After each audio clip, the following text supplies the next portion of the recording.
राधे राधे दोस्तों, मैं Babita Tripathi YouTube channel पर आप लोग का स्वागत करती हूँ। मैं एक तुलसी विवाह स्नान ध्यान करने वाला भजन तुलसी भजन की सुनाने जा रही हूँ। अच्छा लगे तो लाइक करिए, सब्सक्राइब करिए, शेयर करिए, सपोर्ट करिए, कमेंट करके बताइएगा मेरा गाना कैसा लग रहा है। धन्यवाद दोस्तों। हथवा मिले के चौंदरिया तुलसी नहाए चलली, तुलसी नहाए चलली हो सकी रहिया में रुकुमिरी खाड़त तुलसी से बाती पूछ हो। सखी रहिया में रुकुमिरी खाड़त तुलसी से बाती पूछे हो। अरे अचरवा धई के बिल मावित दिलवा के बाती पूछ हो। कहाँ पलू सिर के सेंदूरवात, कहाँ पवलू चुनरी, कहाँ पवलू चुनरी हो। तुलसी के दिहले सुघर जनवात पौआ महावर हो। तुलसी के दिहले सुघर सजनवात पौआ महावर हो।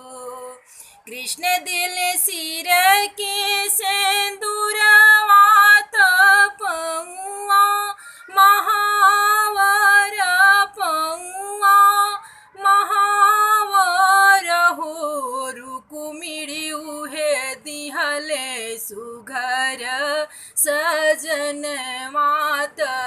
पौआ महावर, पौआ महावर हो।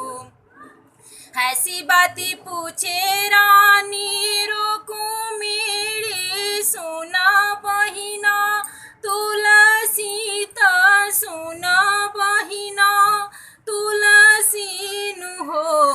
तुलसी कवन कवन तप कइलू कन्हैया बरवा पावेलु, श्री कृष्ण बरवा पावेलु हो।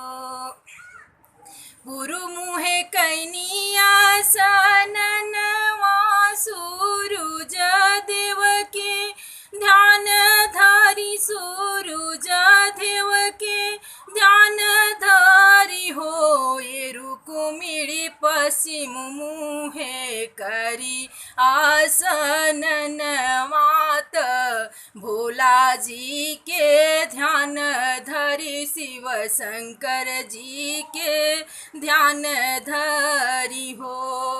उत्तरमुखी करिया सननवात गंगा जी के ध्यान धरी, गंगा जी के ध्यान धरी हो।